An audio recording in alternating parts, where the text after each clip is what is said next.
Good morning.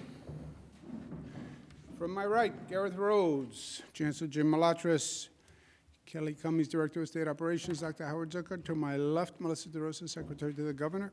To her left, Robert Mejica, Budget Director. Today is day 312, and it is a bright, sunny day in the state of New York, all across the state of New York, even if the sun isn't shining. The metaphorical sun is shining in the state of New York today.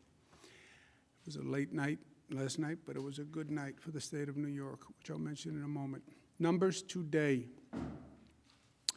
8.13 without the microclusters, 8.41.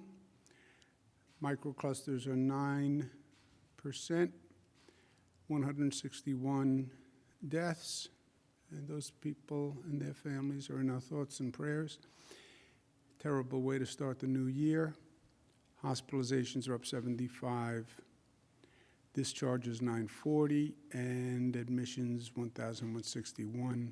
ICU up 16. Intubations up 26. We're seeing the continued increase from celebration of the holidays.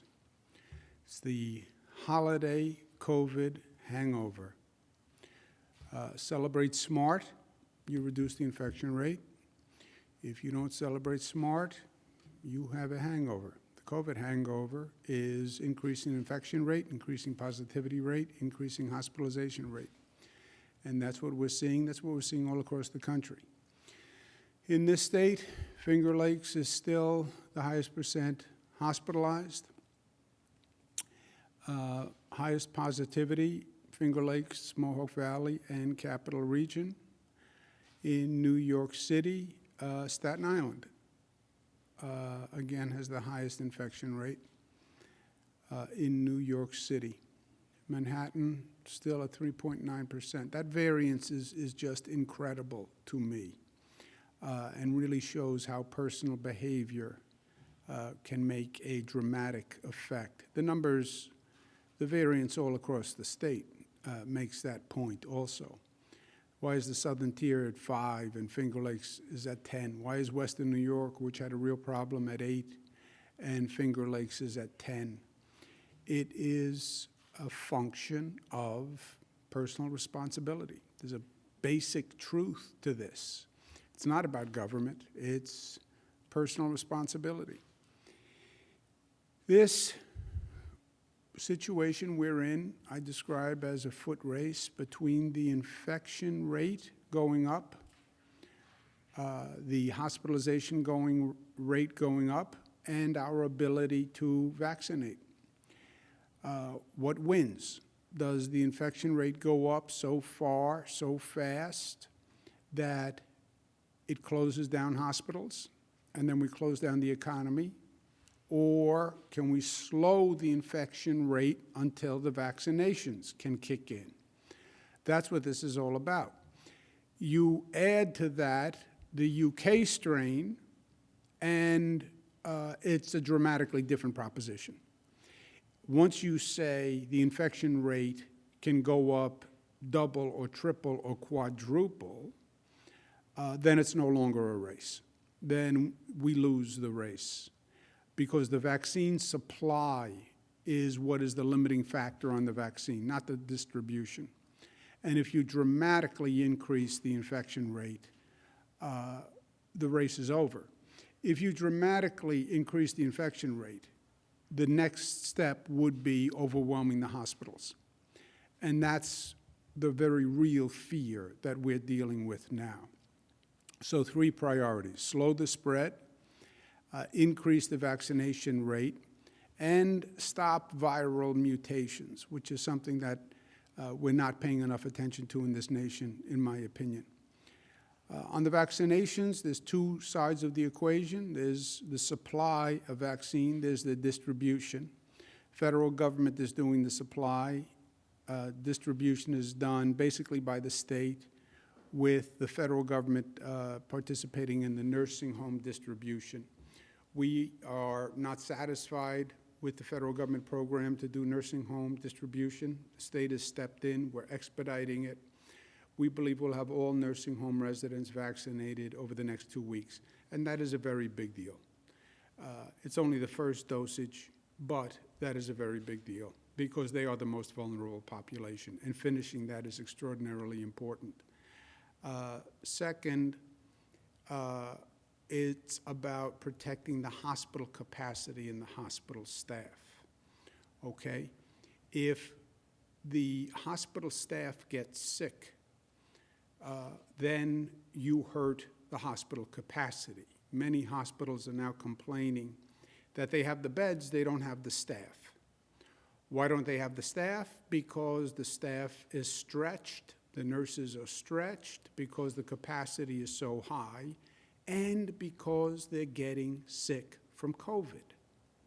The UK strain now complicates that issue because if more nurses get sick, if more doctors get sick, it reduces your hospital capacity.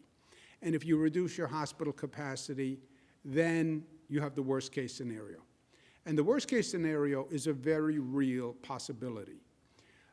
This is not overly cautious or overly dramatic.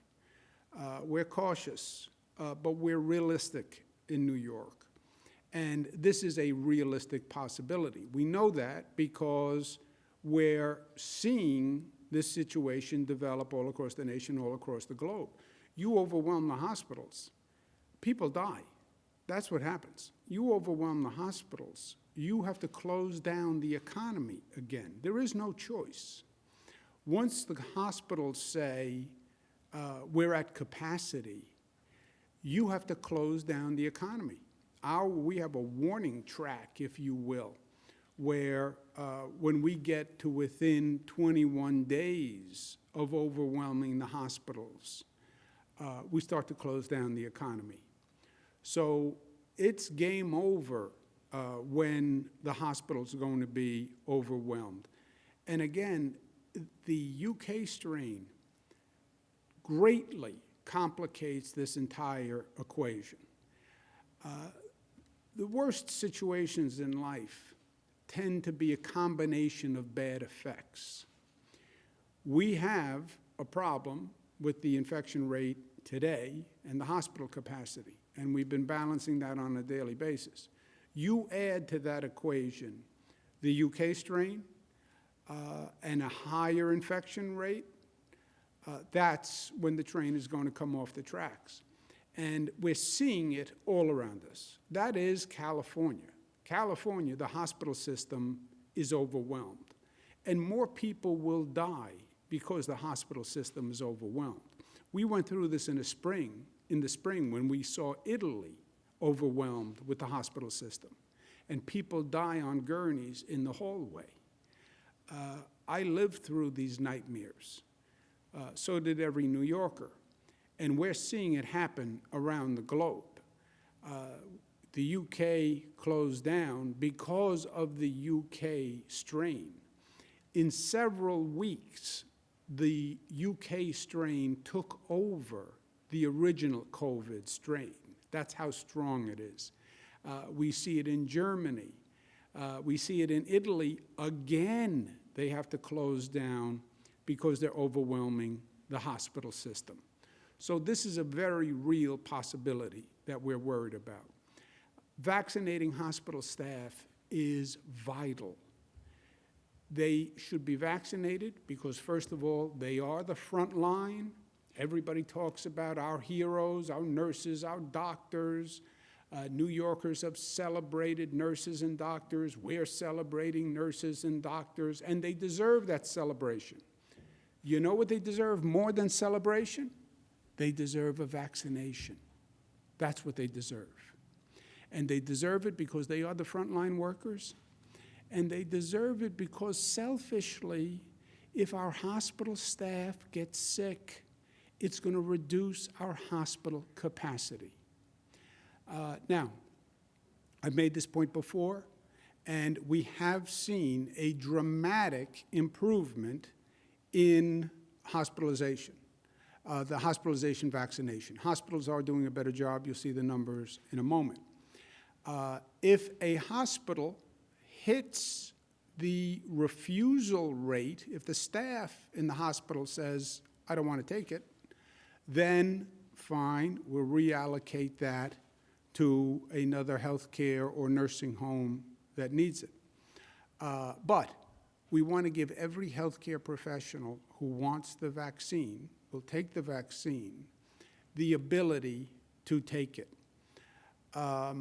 We need an acceptance rate of between 70 to 90% of this vaccine society-wide. Herd immunity is somewhere between 70 to 90. If you listen to the experts, if you listen to the Dr. Fauci's of the world, they'll say the goal is 90%, but you have to hit at least 70% society-wide. And society-wide, there are going to be a lot of people who don't want to take this vaccine. You have a lot of cynicism and skepticism. You have it especially in the black community. You have the anti-vaxxer community. 90% is incredibly high. If you were giving out cash to New Yorkers, you wouldn't hit 90%. But the hospital staff, they're informed. They have to be above 70%, and they want to be. We have done a survey of hospital staff across the state. We're still in the midst of it. But about 85% of the hospital staff say they want the vaccine. That's, by the way, hospital staff without doctors, and doctors are an even higher percentage. So the hospital staff want the vaccine, and they deserve the vaccine. We just have to get it to them. And hospitals are doing a better job. The daily rate of vaccination over the past 3 weeks was about 10,000 hospital staff per day. Since Monday, they've been doing 30,000 per day.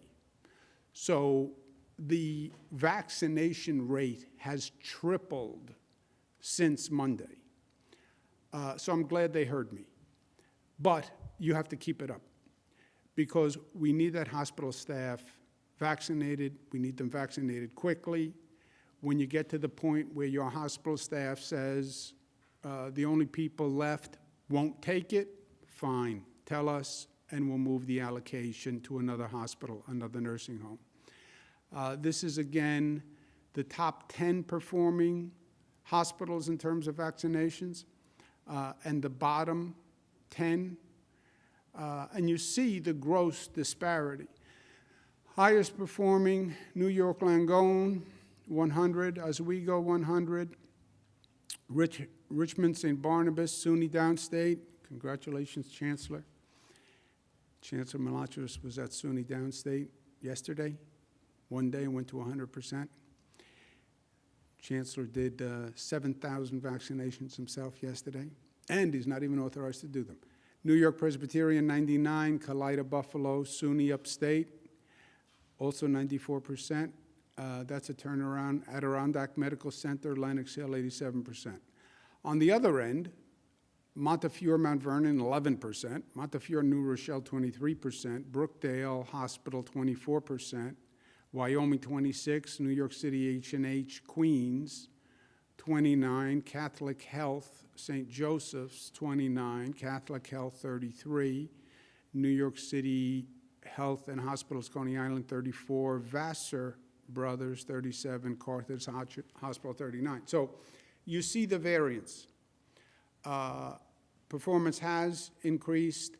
We want it to stay increased more. Congratulations to those that are doing well. For those that are not doing well, pick up the performance, or let's get another hospital to help you get it done more quickly. Supply is still going to be the issue. Just to give you an idea, we have received about 900,000 dosages so far. We have 2.1 million healthcare workers and nursing home people. So nurses, doctors, nursing homes, which are the first priority, 2.1 million. We haven't even received half the number of dosages yet. So we're pushing on the distribution side, and I'm pushing the hospitals hard, but we don't even have half the dosages that we need to do all the hospital staff and nursing home staff. We're still receiving about 300,000 dosages per week from the federal government. And that means we still need about 1.2 million dosages just to get through the healthcare workers in the nursing home. Everyone asks me the same question: when can I get vaccinated? And I hear this all day long. I hear it from my mother, Matilda, who is 75 plus, let's say, and let's leave it at that. But she would be eligible for vaccination when we get to 1B. So everybody wants to know, when will they get vaccinated? 1A is the healthcare workers. That's what we're doing now. 1B are the essential workers and plus 75. 1B, just to give you an idea of the numbers, there are about 870,000 teachers, 200,000 first responders, 100,000 public safety workers, 100,000 public transit workers, 1.3 million people, 75 plus, which is surprisingly large, but it's good news. So we're getting 300,000 dosages per week. Obviously, it would take us weeks to work through this population, if not months. In 1B, there are about 5 million essential workers, and that 1.3 million 75 plus. So that's over 6 million people in 1B. You're getting 300,000 dosages per week. It takes a long time. Flip side is that the federal government will be increasing production. They say they will. I believe they will. And frankly, the private market is increasing production. Pfizer, Moderna will be increasing. Johnson & Johnson, we're keeping our fingers crossed for their efficacy test. That would be then available. That's only one dosage, would be a pleasure. Oxford, AstraZeneca. So there are other vaccines that are coming online. The supply will go up. I can't say to my mother or to any New Yorker right now how long until we know what the supply actually is going to be. And we talk to everyone all day long. As soon as we have a more definitive answer, I will tell you. The experts are talking about March, April for large-scale general population distribution. We will have a truly extensive distribution network with literally thousands of distribution points across the state, plus drive-through vaccination centers, just like we did drive-through COVID tests that the state will put up. We're going to be using SUNY facilities, CUNY facilities, but we will have thousands of points of distribution. We need the supply. That's what it comes down to, and that's what we're working on. Another issue, newsflash, viruses mutate. We know that. We've known that. 1918 pandemic, we know that. We know that recently because we paid a terrible price when the Wuhan virus left China, went to Europe, mutated, and came here from Europe. We have the virus that arrived in New York last spring was a mutation from Europe. It was not the Wuhan virus. Now, you see the UK strain, you see a South African strain, they're now finding a Nigerian strain, and the COVID virus mutates every couple of weeks, and there have been hundreds of mutations of the COVID virus. This country is playing mutation roulette. Well, the virus is going to mutate. Well, is the next mutation going to be more lethal? Is it going to kill more people? Is the next mutation going to affect children in a way COVID-19 didn't? Is the next mutation going to be vaccine resistant? which means you'd have to go back to the whole vaccination development process all over again. Is the next vaccine going to create organ damage? They don't even know what the long-term consequences of this COVID virus is, right? They're still doing studies of the long-term effects of COVID-19. Are we sure that the next mutation won't be more dangerous or more transmittable, which we found out it is in this UK strain? And that is what is happening now every day. And we are literally playing Russian roulette with it. Many countries around the world have said the virus is mutating. Before any international travelers come into our country, they need to be tested. Not a ban on travel, but they need to be tested. That makes all the sense in the world. This country hasn't done it. We talked about the UK strain days before this country took any action. New York State took action before this country took action. 140 countries took action before this country took action. And now we have the UK strain, surprise, surprise, which is creating a real complication for us. Where is HHS? Where is the president? Where is the vice president? Technically, they're in office until they're not in office, and they should do their job. But if they're not going to do it, at least let New Yorkers protect themselves. We have the airports here. The flights from Europe come here. They come to JFK. They come to Newark. People are landing at LaGuardia Airport. Let us protect ourselves. As governor, I don't have the legal authority to say international travelers must be tested. When it came to the UK strain, I called the airlines myself and asked them to voluntarily agree, and they did. But the gateway, the entrance, is handled by the federal government, Customs and Border Patrol. The state runs through the Port Authority, the airport facility, but Customs and Border is all done by the federal government. I'm asking today the Customs and Border Patrol to either require in New York airports that the person shows that they were tested before admission, or allow the Port Authority staff to request of people coming through customs whether or not they were tested. But we don't want tens of thousands of people coming through our airports every day from countries around the world who were not tested. It's just that simple, and it makes total common sense. We have a UK strain case that we found in Saratoga. Dr. Zucker has been very aggressive about contact tracing.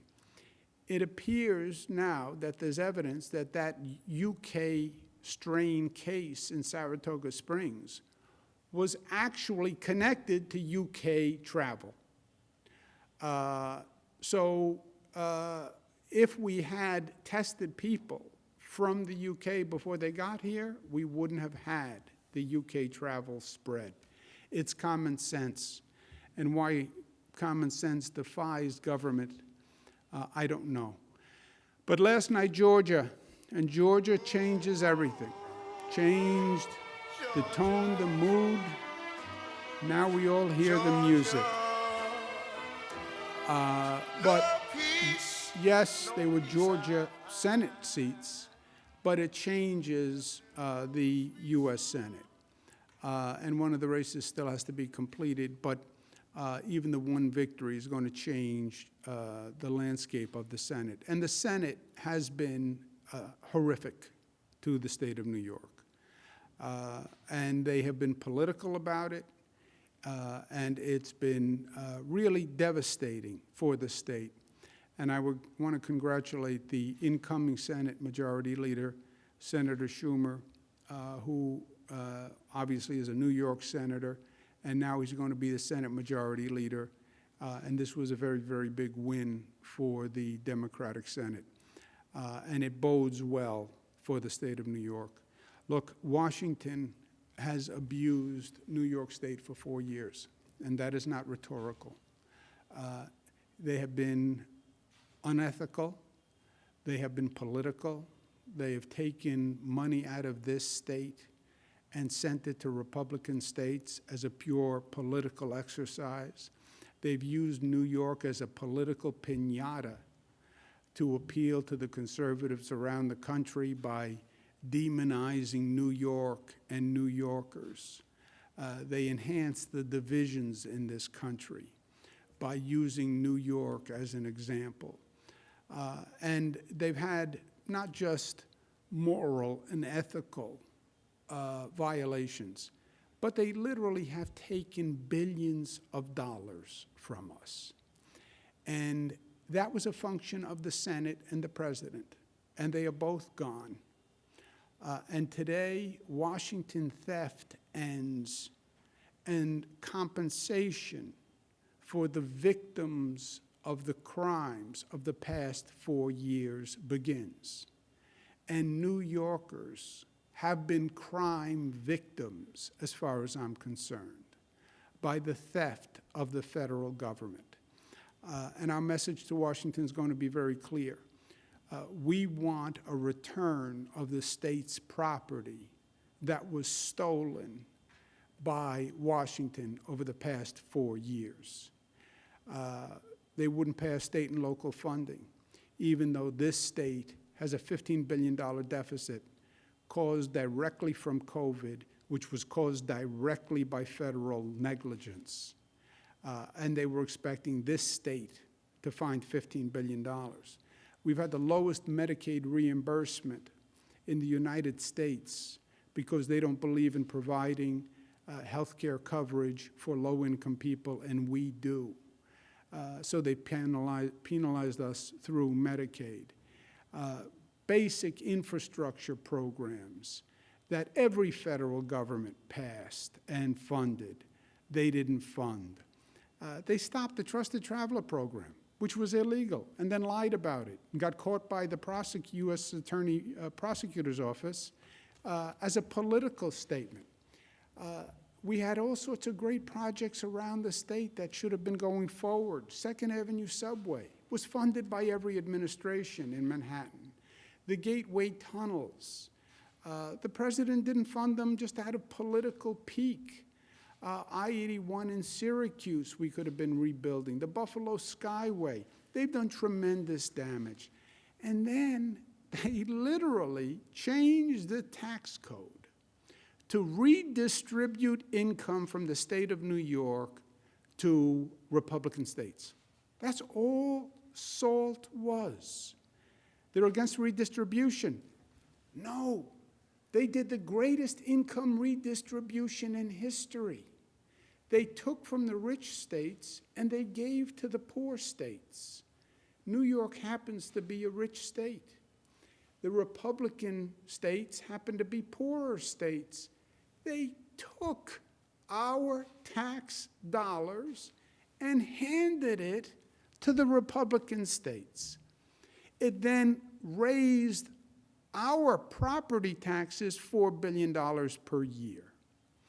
An average family's taxes, property taxes, average $2,600 per year for 3 years. Average. It cost New Yorkers $30 billion over the past 3 years. Pure cash, $30 billion. We now have a $15 billion deficit. They took $30 billion. At a minimum, we have to get $15 billion this year to cover our deficit. So the State of the State is coming up Monday. Given what happened in Georgia, I now have to rewrite the State of the State because it's going to be a totally different State of the State. My State of the State was talking about the issue we had, closing a $15 billion deficit, when we couldn't count on Washington for any help because Washington has been an enemy of the state for many years. So how do you close a $15 billion deficit? largest deficit in the history of the state. That's what I've been working on for weeks. Just to give you an idea of how big $15 billion is, if you raised the income tax rate in this state to the highest rate in the nation, okay, which is now California, if you raise the rate, income tax rate, higher than California, and you taxed billionaires, multimillionaires, any income over $1 million, just plain old millionaire, like a millionaire's tax would suggest, highest rate, any millionaire, it only raises about $1.5, $1.6 billion. We have a $15 billion gap. That tax increase only raises 1.5. It just shows you how difficult closing the $15 billion was going to be. That was going to be the state of the state. This state of the state is going to be much different. It's a different Senate. The Senate knows darn well what they did to us over the past 4 years. And they did it over the objections of many good senators, like Senator Schumer. Now they have to make it right. So good news is it's a good, very good development for the state of New York. Bad news is I have to rewrite the state of the state. And the really bad news is, since I'm going to rewrite the state of the state, I'm not going to be able to get to the Bills game this weekend, which is going great. We started the drive-through testing this morning. 4,000 people will be tested in 12 hours, 5 minutes per car. Just gives you an idea of what you can do scale in terms of testing. And again, this is a model for us to see how testing works to open venues because we have to get the economy moving. But I'm going to give my Bills ticket to a nurse from Erie County Medical Center, ECMC, as a way of saying thank you and honoring all healthcare heroes. And I will be doing that. So I'll be here working on the state of the state, which will be a labor of love, actually, because it's going to be better news. And we deserve better news.